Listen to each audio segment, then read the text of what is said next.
السلام علیکم۔ میں ایک گورگن تھا، قبرستان میں قبریں کھودتا تھا۔ ایک دن معمول کے مطابق میں ایک عورت کی قبر بنا رہا تھا۔ سخت گرمی کا موسم تھا۔ میں آدھی سے زیادہ قبر کھود چکا تھا کہ اچانک قبر ٹھنڈی ہو گئی اور مٹی سے تیز خوشبو آنے لگی۔ مجھے شدید حیرت کا جھٹکا لگا کہ اس زمانے میں بھی قبر سے خوشبو، یہ کیسے ممکن ہے؟ جنازے کے بعد میں نے لوگوں سے پوچھ گچھ کی تو انہوں نے بتایا کہ یہ عورت ایک طوائف تھی۔ یہ سن کر میں اور بھی حیران رہ گیا کہ ایک طوائف کی قبر سے خوشبو کیسے آ سکتی ہے۔ میں اس کے گھر گیا تو وہاں ایک عورت رہتی تھی۔ وہ خود بھی ایک طوائف تھی، ہاتھوں پر مہندی، پاؤں میں گھنگھرو۔ میں اندر جا کر بیٹھ گیا، لیکن جو ماحول اندر تھا وہ میں بیان نہیں کر سکتا۔ وہ بد کردار لوگوں کا اڈا تھا جہاں پر ہر وقت گناہ ہوتا تھا۔ میں نے اس عورت سے پوچھا کہ جس کا کل انتقال ہوا وہ تو طوائف تھی، لیکن ایسا کیا عمل کیا تھا کہ اس کی قبر سے خوشبو آ رہی ہے؟ یہ سن کر وہ طوائف تو حیران رہ گئی۔ کہنے لگی، نیلم نے تو کوئی نیک عمل نہیں کیا، ساری زندگی زنا اور بد کرداری میں گزاری، ہر رات ایک نئے مرد کے ساتھ گناہ کرتی۔ ایک رات جب ایک آدمی اس کے قریب گیا تو نیلم پر اس وقت ایک عجیب سی۔ اس روز میں قبرستان سے ملحق ایک چھوٹے سے کمرے میں آرام کر رہا تھا۔ دوپہر کا وقت تھا۔ اچانک ایک آدمی میرے پاس آیا اور کہنے لگا، ہمیں ایک قبر بنوانی ہے۔ میں نے فوراً ہاں میں سر ہلا دیا کہ ٹھیک ہے، بن جائے گی۔ پھر پوچھا، قبر کا سائز کیا ہے، عورت کی ہے یا مرد کی؟ اس نے مجھے کچھ تفصیلات بتائی، جنازے کا وقت بتایا اور چلا گیا۔ کچھ رقم ایڈوانس پہ دے گیا اور باقی رقم جنازے کے بعد دینے کا وعدہ کیا۔ میں مطمئن ہو گیا کیونکہ ابھی میرے پاس کافی وقت تھا۔ جنازہ مغرب کے بعد کا، میں ظہر کے وقت آرام کر رہا تھا۔ میں نے سوچا کہ عصر کے قریب جا کر قبر کھودوں گا اور تھوڑی دیر میں مکمل کر لوں گا کیونکہ مجھے اس کام کا 20 سال تجربہ تھا۔ میں نے بے شمار مردے اپنے ہاتھوں سے دفنائے تھے۔ اب تو قبر کھودنا میرے لیے کوئی مشکل کام نہیں تھا۔ 2 گھنٹے آرام کرنے کے بعد میں عصر کے قریب اٹھا، نماز ادا کی اور پھر اپنا کدال لے کر قبرستان کے وسط میں پہنچا۔ مجھے معلوم تھا کہ قبر کے لیے مناسب جگہ کہاں ملے گی۔ یہ قبرستان پہلے ہی بہت بھر چکا تھا، اس لیے حکومت نے پچھلی طرف کا کلام میدان میں بھی شامل کر دیا تھا۔ یہ علاقہ بہت بڑا تھا اور ارد گرد کے کئی چھوٹے بڑے علاقوں سے منسلک تھا، اسی لیے یہاں بہت سے مردے دفن تھے اور بعض قبریں تو ایسی تھیں جن میں سے ایک سے زیادہ لاشیں دفن کی جا چکی تھی کیونکہ کئی مردے ایسے تھے جن کا حال پوچھنے والا کوئی نہ تھا۔ لہٰذا ہم بعض اوقات کسی پرانی قبر میں ہی نئی قبر کے مردے کو دفن کر دیتے تھے۔ آج بھی میں ایسے ہی پرانی قبر پر نئی قبر بنا رہا تھا کیونکہ مجھے معلوم تھا کہ اس قبر پر بھی کوئی آنے والا نہیں۔ میں نے قبر کھودنا شروع کیا۔ ابھی آدھی قبر ہی کھودی تھی کہ ایک دم مٹی ٹھنڈی ہو گئی۔ ایسا لگا جیسے قبر کے اندر ٹھنڈی ہوا چلنے لگی ہو۔ موسم یکدم ٹھنڈا ہو گیا اور میرے جسم پر کپ کپی سی طاری ہو گئی، مگر چونکہ میرا کام ابھی مکمل نہیں ہوا تھا اس لیے میں نے جلدی جلدی کھودنا شروع کر دیا۔ پہلے تو صرف ٹھنڈک محسوس ہو رہی تھی، مگر جیسے ہی قبر مکمل کھودی ایک دم سے تیز خوشبو میرے ننتنوں سے ٹکرائی۔ میں نے ارد گرد نظریں دوڑائی، ایسا لگ رہا تھا جیسے کہیں بہت سے گلاب اور موتی کے پھولوں کی خوشبو ہو، حالانکہ وہاں ایسا کچھ بھی نہیں تھا اور قبرستان میں اس وقت میں اکیلا ہی تھا۔ آخر یہ خوشبو کہاں سے آ رہی تھی؟ میں نے غور سے مٹی کو سونگھا تو یہ خوشبو اس مٹی سے ہی آ رہی تھی۔ میں حیران رہ گیا، وہ خوشبو نہایت انوکھی تھی، اس نے میرے حواسوں کو تر و تازہ کر دیا تھا۔ میرے دل کو ایک عجیب سا سکون محسوس ہوا۔ میں کافی دیر قبر کے اندر کھڑا اس مٹی کو سونگھتا رہا، اس خوشبو کو محسوس کرتا رہا۔ میرا جسم جیسے ہلکا پھلکا ہو گیا تھا، سانس میں مہکنے لگی تھی، لیکن میں یہ سمجھ نہیں پا رہا تھا کہ آخر اس قبر سے اتنی تیز خوشبو کیوں آ رہی ہے۔ آج تک میرے ساتھ ایسا کبھی نہیں ہوا تھا۔ میں نے ہزاروں قبریں تیار کی ہوگی لیکن کبھی ایسی خوشبو محسوس نہیں کی۔ دل شاد ہو گیا۔ میں نے سوچا یقیناً جو عورت فوت ہوئی ہے وہ بہت خاص ہوگی، تبھی تو ابھی تک اسے قبر میں اتارا بھی نہیں گیا اور خوشبو پہلے سے ہی آ رہی ہے۔ میں انہی سوچوں میں گم تھا کہ اندھیرا چھانے لگا۔ شام ہو گئی تھی اور مغرب کی اذان کی آواز سنائی دی۔ اب تھوڑی ہی دیر میں جنازہ آ جانا تھا۔ میں قبر سے باہر نکل آیا اور جناز گاہ کی طرف بڑھ گیا۔ اتنی دیر میں جنازہ ابھی آ چکا تھا۔ میں نے جنازے میں شامل ہو کر نماز جنازہ ادا کی اور پھر سب کے ساتھ قبرستان آ گیا تاکہ میت کو دفنایا جا سکے۔ جنازے میں چند ہی لوگ شامل تھے اور ان میں سے بھی کچھ لوگ نماز جنازہ پڑھ کر واپس لوٹ گئے۔ اب صرف دفنانے کے لیے چند افراد ہی باقی رہ گئے تھے۔ میں ان کے ساتھ قبر تک آیا اور وہ میت کو لحد میں اتارنے لگے۔ کچھ ہی دیر بعد مٹی برابر کر دی گئی۔ میں نے محسوس کیا کہ مٹی برابر ہوتے ہی خوشبو مزید بڑھ گئی تھی۔ ایسا لگ رہا تھا جیسے وہ خوشبو آہستہ آہستہ پوری قبرستان کو مہکا دے گی۔ تب ہی وہاں موجود لوگوں نے دعا کے لیے ہاتھ اٹھا دیے۔ میں نے بھی مغفرت کی دعا مانگی اور جیسے ہی لوگ واپس پلٹے، میں نے ان میں سے ایک شخص سے کہا، مجھے کچھ پوچھنا ہے آپ سے، کیا آپ بتا سکیں گے؟ اس نے آہستہ سے سر ہلا دیا۔ میں نے پوچھا، یہ عورت آخر کون تھی؟ یہ مرنے والی عورت بہت نیک معلوم ہوتی ہے۔ اس کی قبر کی مٹی سے ایک عجیب سی خوشبو آ رہی تھی۔ میں نے آج تک کبھی ایسا محسوس نہیں کیا۔ آخر وہ عورت کون تھی؟ میرے تجسس بھرے سوال پر وہ شخص تھوڑا حیران ہوا اور بولا، مرنے والی عورت کوئی خاص نہیں تھی، بلکہ وہ تو ایک مشہور زمانہ طوائف تھی اور اپنے پیشے میں بدنام تھی۔ پتہ نہیں آپ ایسا کیوں کہہ رہے ہیں کہ شاید آپ کو کوئی غلط فہمی ہو گئی ہو، وہ خوشبو کہیں اور سے آ رہی ہوگی۔ اس طوائف نے تو ساری زندگی گناہوں میں گزاری تھی اور شاید ہی کوئی رات ایسی گزری ہو جب وہ گناہ کی غلاظت سے پاک رہی ہو۔ اس کے الفاظ میں نفرت جھلک رہی تھی۔ میں حیرت سے اس کا چہرہ دیکھتا رہ گیا۔ مجھے یقین نہیں آ رہا تھا کہ وہ سچ کہہ رہا ہے۔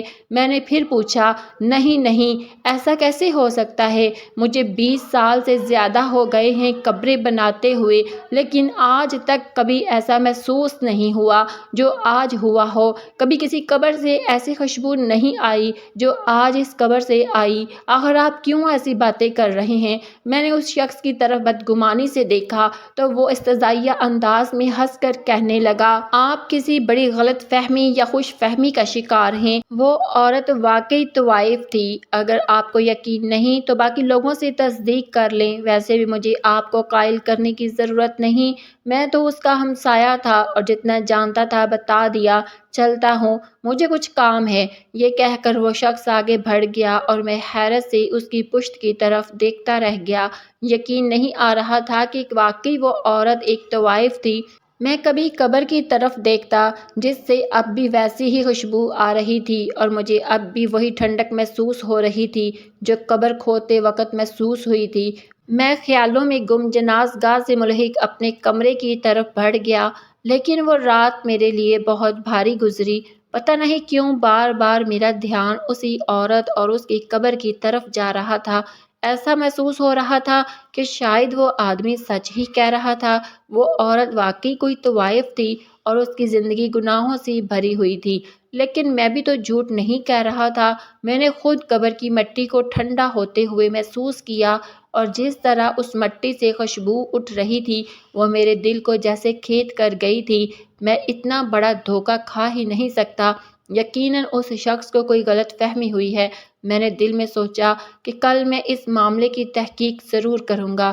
اپنی ہی سوچوں میں الجھتا میں نیند کی آغوش میں چلا گیا اور مجھے خبر بھی نہ ہوئی۔ صبح جب میری آنکھ کھلی تو پہلا خیال قبر ہی کا آیا اور میں اپنے بڑھتے قدم کو روک نہ سکا۔ سیدھا اس قبر کے سرہانے پہنچ گیا جہاں کی مٹی ابھی بھی تر و تازہ تھی اور وہاں سے ویسی ہی خوشبو آ رہی تھی جیسی کل محسوس ہوئی تھی۔ میں وہی قبر کے سرہانے بیٹھ گیا، فاتحہ پڑھی اور آہستہ سے کہا، میں نہیں جانتا کہ تم کون ہو اور کہاں سے ہو اور کل تمہارے بارے میں جو کچھ اس شخص نے کہا وہ سچ تھا یا جھوٹ، لیکن میں اتنا جانتا ہوں کہ مجھے کوئی دھوکہ نہیں ہوا۔ تمہاری قبر سے ابھی بھی وہی خوشبو آ رہی ہے جیسی خوشبو شاید جنت کے باغات سے آتی ہو۔ مجھے گورکن کا کام کرتے ہوئے اتنے برس ہو چکے ہیں، لیکن آج تک کبھی کسی قبر سے ایسی خوشبو محسوس نہیں کی۔ بڑے بڑے حاجیوں، نمازیوں، پرہیزگاروں کے جنازے اس قبرستان میں آئے اور میں نے انہیں اپنے ہاتھوں سے دفنایا۔ بہت سی ایسی عورتیں جو پردہ نشین تھیں ہمیشہ باپردہ رہتی تھی، 5 وقت کی نمازی تھی، شوہروں کی وفادار تھی۔ ان سب کے جنازے یہاں آئے مگر میں نے آج تک ان کی قبروں سے ایسی خوشبو محسوس نہیں کی۔ چھوٹے چھوٹے نومولود بچے بھی اس قبرستان میں مدفون تھے، لیکن آج تک ان کی قبروں سے بھی کبھی جنت کے پھولوں جیسی خوشبو نہ آئی۔ لیکن اب میں یہ ضرور پتہ کروں گا کہ اگر تم واقعی ایک طوائف تھی تو آخر کون سا ایسا عمل تھا جس نے تمہاری قبر کو جنت کے باغوں میں سے ایک باغ بنا دیا اور اسے ایک مہکتے ہوئے پھول میں تبدیل کر دیا۔ ہم اللہ کے راز تو نہیں جانتے، لیکن میں یہ جاننے کی ضرور کوشش کر رہا ہوں کہ آخر وہ عورت کون تھی، کیا تھی اور اس کا ایسا کون سا عمل تھا جس نے اسے نیکی کے اس مقام تک پہنچا دیا۔ اسی لیے اگلے ہی دن میں محلے میں جا پہنچا، وہاں مختلف لوگوں سے اس عورت کے بارے میں پوچھا تو مجھے اس کے گھر کا پتہ معلوم ہو گیا۔ اس کے گھر میں ایک اور عورت رہتی تھی۔ لوگوں کا کہنا تھا کہ وہ بد زمانہ طوائف تھی جو تقریباً 1 سال سے اس محلے میں آ کر آباد ہوئی۔ پہل تو لوگ اس کے کوٹھے پر جایا کرتے تھے اور ساری رات اس کے ساتھ رنگینیاں مناتے تھے، لیکن اب جب سے وہ یہاں آئی ہے کسی کو اس کے گھر آتے جاتے نہیں دیکھا گیا۔ نہ جانے کیا بات ہے، یا تو اس نے طوائف کا پیشہ چھوڑ دیا یا پھر اس کا کوئی گھاک باقی نہیں رہا تھا جس کی وجہ سے وہ دل برداشتہ ہو گئی۔ لوگ مختلف باتیں کر رہے تھے۔ اس دوران مجھے اس بات کی تصدیق ضرور ہو گئی تھی کہ اس دن قبرستان میں جس شخص نے جو کچھ کہا وہ بالکل درست تھا۔ وہ عورت واقعی طوائف ہی تھی۔ گلی میں موجود لوگوں نے مجھے عجیب نظروں سے دیکھا جس سے میں اپنے آپ میں شرمندہ سا ہو گیا، لیکن میرے سامنے جو مقصد تھا میں اسے پورا کیے بغیر وہاں سے واپس نہیں آ سکتا تھا۔ اب میں لوگوں کو کیا وضاحتیں دیتا؟ لوگوں کی ذہنیت ایسی تھی کہ اس عورت کی وجہ سے لوگ مجھے بھی غلط سمجھ رہے تھے۔ دروازہ کھٹکھٹانے کی کچھ دیر بعد ہی ایک باری مدھم آواز سنائی دی۔ کون ہے؟ میں اس آواز کے سحر میں کونسا گیا۔ واقعی طوائف کی آواز اور اس کا لہجہ کچھ الگ ہی ہوتا ہے جو سننے والوں کو مسحور کر دیتا ہے، اور میں بھی اس وقت ایسے ہی جادو بھری کیفیت سے گزر رہا تھا۔ تبھی میں نے خود کو سنبھالتے ہوئے جواب دیا، جی میں ہوں گورکن، یہ جو محلے میں بڑا قبرستان ہے میں وہیں سے آیا ہوں، آپ سے کچھ ضروری بات کرنی ہے۔ میری بات سن کر وہ عورت جیسے چونک گئی، تبھی کہنے لگی، نیلم کے بارے میں بات کرنے آئے ہو؟ اس نے جیسے ہی نیلم کا نام لیا میں بولا، جی میں نام تو نہیں جانتا، لیکن 2 دن پہلے جن کی وفات ہوئی ہے انہی کے بارے میں آپ سے کچھ بات کرنی ہے۔ کیا آپ مجھے کچھ وقت دیں گی؟ میں نے نرمی سے کہا تو وہ چند لمحے سوچ کر بولی، ٹھیک ہے آپ اندر آ جائیں۔ یہ کہہ کر اس نے دروازہ کھول دیا اور میں بے اختیار اندر داخل ہو گیا۔ اس عورت کے ہاتھوں اور پیروں پر مہندی لگی ہوئی تھی۔ جب وہ چل رہی تھی تو اس کے پیروں کی پازیب ہلکی سی چنکار کے ساتھ ایک آواز پیدا کر رہی تھی جو ماحول کو پرکیف بنا رہی تھی۔ میں نے دل ہی دل میں لا حول ولا قوت الا باللہ پڑھتے ہوئے اپنی نظریں جھکا لی اور اپنے کان جیسے بند کر لیے۔ تبھی جس طرف اس کے قدم گئے میں بھی اس طرف مڑ گیا تو دیکھا کہ ایک بیٹھک نما کمرہ تھا۔ میں نے ایک طرف جوتا اتارا اور نیچے بیٹھ گیا۔ جب وہ عورت کھڑی ہو گئی تو کہنے لگی، کہیے آپ کو کیا کہنا ہے؟ نیلم کے بارے میں آپ کو کیا پوچھنا ہے؟ اب جب وہ مر گئی ہے، اس دنیا سے گزر گئی ہے، تو اس کے عاشق اس کے دروازے پر پہنچنے لگے ہیں۔ اس کے لہجے میں ایک عجیب سی مایوسی اور تھکن تھی۔ تبھی میں نے بے اختیار سر اٹھایا، اس کے چہرے کے درد کو دیکھتے ہوئے کہا، نہیں ایسا کچھ بھی نہیں ہے، آپ غلط سمجھ رہی ہیں۔ میں تو آج تک نیلم کو نہ کبھی دیکھا اور نہ ہی ان کے بارے میں جانتا ہوں، بلکہ میں تو آپ سے کسی اور معاملے پر بات کرنے آیا ہوں۔ اور اب اسے اپنا ہر گاہ برا لگنے لگا تھا۔ وہ ہر گاہ کو انکار کرنے لگی اور اس شخص کا انتظار کرنے لگی جو ایک رات اس کے ساتھ گزار گیا تھا لیکن اسے چھوا تک نہیں۔ اس کی محبت کو پانے کے لیے نیلم کا دل آہستہ آہستہ بدلنے لگا۔ اس نے ناچ گانے چھوڑ دیے، محفلوں میں جانا چھوڑ دیا، گاہکوں کے سامنے آنا چھوڑ دیا، اپنی قیمت لگوانا چھوڑ دی۔ کوٹھے پر تو جیسے ایک دم سناٹا چھا گیا تھا اور ہر کوئی پریشان تھا، خاص طور پر کوٹھے کی مالکن جو آج کل بہت زیادہ غصے میں تھی۔ نیلم کے طرز عمل پر اس نے اسے بہت بڑی بڑی سزائیں دی، اسے کھانے کو کچھ نہ دیتی، کمرے میں بند کر کے کئی گھنٹے قید میں رکھتی، مار پیٹ کرتی، لیکن نیلم اب ٹھس سے مس نہ ہوئی تھی۔ اس نے برے کام سے توبہ کر لی تھی، وہ سچی محبت کو پا بیٹھی تھی۔ اسی لیے وہ 5 وقت کی نماز پڑھنے لگی اور ہر وقت اپنے گناہوں سے بھری زندگی پر توبہ مانگی۔ کوٹھے کی مالکن کو تو اپنے برے دن شروع ہوتے نظر آ رہے تھے۔ بالآخر اس نے نیلم کا سودا لاکھوں میں کر دیا اور ایک پروڈیوسر کے ہاتھوں نیلم کو بیچ دیا۔ نیلم کو جب اس بات کی خبر ملی تو اس نے وہاں سے بھاگنے کی ڈھائی، کیونکہ اسی رات ہی وہی پروڈیوسر اسے لینے کے لیے آ رہا تھا اور اس سلسلے میں میں نے نیلم کی مدد کی تھی۔ ہم دونوں نے اس کوٹھے کو پیچھے چھوڑ دیا۔ اس کوٹھے کی گندگی بڑی زندگی کو ہم نے اپنی تقدیر سے نکال دیا تھا اور اس گنجان آباد علاقے میں آ کر آباد ہو گئی، جہاں ہم نے ایک چھوٹا سا گھر کرائے پر لے لیا۔ لیکن نہ جانے کیسے لوگوں کو معلوم ہو گیا کہ نیلم ایک طوائف تھی اور وہ طرح طرح کی باتیں کرنے لگے۔ حالانکہ نیلم نے اپنے گناہوں پر سچے دل سے توبہ کر لی تھی اور سچی توبہ تو اللہ قبول کر لیتا ہے۔ اس بات کا نظارہ تو آپ نے خود دیکھ لیا ہے۔ نیلم دن رات اپنے گزشتہ زندگی کے بارے میں سوچ سوچ کر روتی رہتی تھی اور اللہ تعالیٰ سے توبہ کرتی رہتی تھی۔ اس 1 سال میں نیلم نے بہت دکھ اور اذیتیں برداشت کی تھی۔ لوگوں کی زبان نہیں رکی، وہ نیلم کو برا بھلا کہتے رہے، لیکن نیلم اپنی توبہ پر قائم رہی اور اس نے دوبارہ غلط کام کو ہاتھ نہیں لگایا، بلکہ اس نے جتنے بھی پیسے کوٹھے پر کمائے تھے وہ سب خیراتی اداروں کو دے دیے تھے۔ یہاں رہ کر وہ چھوٹے موٹے کام کر کے گزارا کر رہی تھی، بہت کم کھاتی، بہت کم آرام کرتی، زیادہ تر وقت اللہ کے حضور سجدہ ریز رہتی۔ دوبارہ اس لڑکے کا کچھ پتہ نہ چلا جو اس رات نیلم کے پاس آیا تھا، لیکن نیلم اس ایک ملاقات کو مرد دم تک نہیں بھول پائی تھی۔ آخری دم تک وہ اس لڑکے کا انتظار کرتی رہی۔ وہ کون تھا، کہاں سے آیا تھا، جس نے اسے بھیجا تھا، ہمیں معلوم نہیں تھا، لیکن نیلم کے لیے وہ جیسے پوری کائنات بن گیا تھا، وہ اس کی نجات کا ذریعہ بھی۔ جب اس عورت نے اپنی بات مکمل کی تو میں بے حد حیران رہ گیا تھا۔ یقین نہیں آ رہا تھا کہ واقعی ایک طوائف اپنی زندگی سے توبہ کر چکی ہو اور پھر ایک عام زندگی گزارتے ہوئے اس نے اپنے گناہوں پر بار بار معافی مانگی ہو اور اللہ تعالیٰ نے اسے معاف بھی کر دیا ہو۔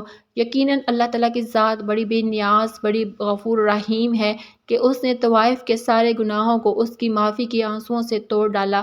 یقیناً اس عورت کی توبہ سچی توبہ تھی۔ نیلم نے سچی محبت کو پا لیا تھا۔ اس نے عشق مزاجی سے اس کی حقیقی کا سفر بہت جلدی طے کر لیا تھا اور اس نے جان لیا تھا کہ گناہوں سے بھری ہوئی زندگی کوئی معنی نہیں رکھتی، بلکہ اصل زندگی تو وہ ہے جو مرنے کے بعد شروع ہوتی ہے۔ اسی لیے اس نے اپنی زندگی کا آخری 1 سال اللہ تعالیٰ کی مرضی کے مطابق گزارا اور اس کی رضا کو پا لیا۔ یقیناً نیلم جیسی عورتیں ہی اللہ تعالیٰ کی معافی اور اس کی بخشش کی حقیقی حقدار ہیں۔ میں وہاں سے نکل آیا تھا اور سارا راستہ نیلم کے بارے میں سوچ سوچ کر حیران تھا اور مجھے اللہ تعالیٰ کے اس فرمان پر یقین آ گیا تھا، ایک بار میری طرف بڑھو تو صحیح، ایک بار مجھ سے مانگ کر تو دیکھو، میں نے توجہ نہیں دی تو پھر کہہ دینا۔ اللہ نے نیلم کو اسی لیے تو نواز دیا تھا۔ میں نے بھی سوچ لیا تھا کہ میں اللہ سے معافی اور بخشش ضرور مانگوں گا اور اپنی زندگی کی گزشتہ گناہوں کی معافی ضرور طلب کروں گا، کیونکہ میں جان چکا ہوں کہ اللہ کی ذات بہت بڑی ہے اور اس کے لیے مجھے معاف کرنا کوئی بڑی بات نہیں۔ ناظرین، اس کہانی سے یہ سبق ملتا ہے کہ بندہ چاہے جتنے گناہ کر لے، چھپ کے ہوں یا ظاہر کے، چھوٹے ہوں یا بڑے، لیکن جب وہ ایک بار اللہ کے دربار میں ہاتھ اٹھا کر سچے دل سے استغفار کرتا ہے تو یقیناً اللہ تعالیٰ معاف کر دیتا ہے۔ قرآن مجید میں اللہ تعالیٰ فرماتا ہے کہ اے نبی کہہ دو کہ اے میرے بندو جنہوں نے اپنی جانوں پر زیادتی کی ہے تو اللہ کی رحمت سے نا امید نہ ہونا، بے شک اللہ سب گناہ معاف فرما دیتا ہے، یقیناً وہ بڑا بخشنے والا نہایت مہربان ہے۔ ناظرین، آپ کے اس کے بارے میں کیا رائے ہے؟ کہانی آپ کو کیسی لگی؟ کمنٹ باکس میں ضرور بتائیے گا اور اس ویڈیو کو دوسروں کے ساتھ زیادہ سے زیادہ شیئر کیجیے گا تاکہ آپ کے ذریعے دوسرے مسلمان بہن بھائی بھی اپنے گناہوں سے توبہ کر سکیں۔ آمین یا رب العالمین۔